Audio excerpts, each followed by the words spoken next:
Seryoso ka masyado Lalo nang iniisip Ay, akala ko ito yung oras sa'yo Meron akong tanong. Gusto mo? Ay, gusto ko yung biglang sasagot. Hindi yung para alalim parang iniisip. Sige, matanong ako. Ano ba itatanong ko?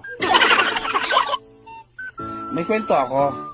Isang babae. Itong babae na to naglalakad sa kalsada.